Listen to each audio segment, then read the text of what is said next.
24절과 27절에 보면 다윗이 레위 자손이 20세 이상, 레위 자손의 20세 이상 된 자를 계수한 것으로 나오죠.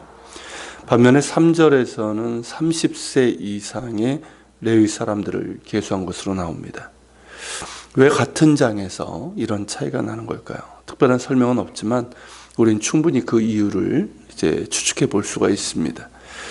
다윗이 25절에서 26절에서 말한 것처럼 이제 레위인들이 성막과 그 가운데 쓰는 모든 기구를 맬 필요가 없어졌습니다.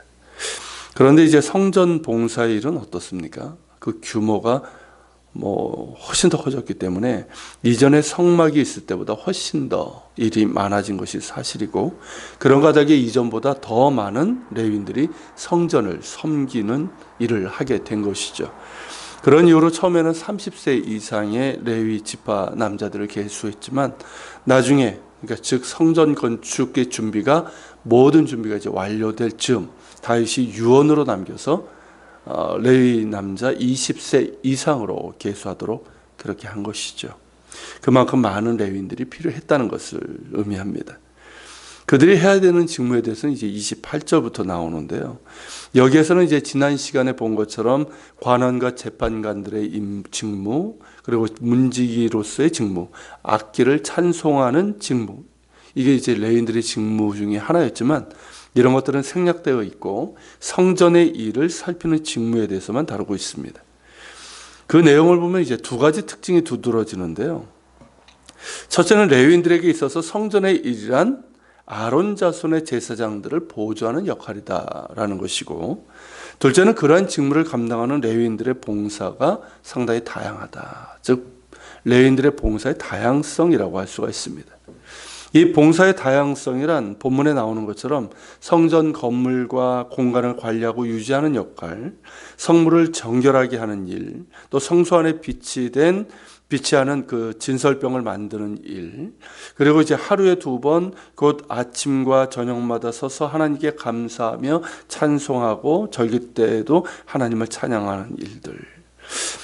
그리고 레위인들은 이제 제사장들을 돕는 자들로 성전의 주요 건물보다는 어떻습니까? 골방과 뜰 이런 데서, 그러니까 보이지 않는 데서 그렇게 이제 활동을 많이 했고, 실제 희생 제물을 바치는 것보다는 제물과 진설병 등을 준비하는, 그러니까 모든 희생 제사를 준비하는 역할들, 이런 것을 했다는 것이죠. 그렇게 뒤에서 묵묵히 제사장들을 돕고 백성들이 성전 제사에 불편 없이 참여할 수 있도록 모든 준비를 하는 역할, 이것이 레위인들의 역할이었다는 겁니다. 어떻습니까? 참 중요한 역할 아닙니까? 사람들은 겉으로 드러나는 어떤 역할을 하는 사람들에게 주목을 하지만 사실 그들보다 더 중요한 사람들은 겉으로 드러나지 않지만 뒤에서 묵묵히 자신의 일을 감당하는 사람들입니다. 만일 레위인들이 뒤에서 그런 역할을 하지 않는다면 왜 우리만 이런 일을 하냐고 하면서 자신들의 위치나 역할에 불만을 품고 그 일을 하지 않는다면 어떻게 될까요? 레위 제사장들은 자신들에게 주어진 직무를 감당할 수가 없습니다. 그리고 백성들 역시 제대로 하나님 앞에 나아갈 수 없을 겁니다. 레위인들이 겸손히 그리고 묵묵히 드러나지 않는 수고와 헌신을 하기 때문에 제사장들과 이 백성들이 불편 없이 하나님께 나아갈 수 있는 것이죠. 사회에서도 그렇고 교회에서도 이런 역할을 하는 이들이 많습니다. 그런데 사람들은 역시 어떤 사람들에게 주목합니까? 앞에 서고 겉으로 드러나는 이들에게 주목하고 또 그런 부류에 들고자 애를 씁니다. 그러나 드러나지 않고 뒤에서 묵묵히 자신의 역할을 감당하는 사람들은 너무나도 귀중하고 그런 이들이 있기 때문에 모든 것이 제대로 돌아가는 겁니다. 그런 사람들을 존중히 여기고 함께 만들어가는 성숙한 시민의식이 필요한 것이죠. 특별히 교회에서는 더더욱 중요한데 사도 바울은 이것을 몸과 지체에 비유를 합니다. 교회는 그리스도의 몸이고 성도들은 그 몸을 이루는 지체라는 것이죠.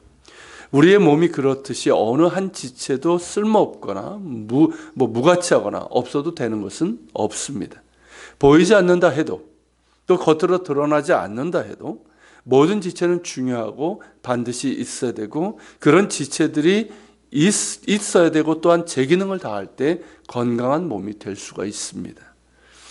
바울이 몸의 지체의 비유를 말하는 이유는 우리가 그리스도의 몸인 교회를 구성하는 지체들이며 그러므로 그가 어떤 위치, 어떤 역할을 하던 중요하고 그러하기에 피차 간에 용납하고 존중하고 나아가 섬기고 사랑하는 가운데 살아있는 몸을 세워야 한다는 것입니다.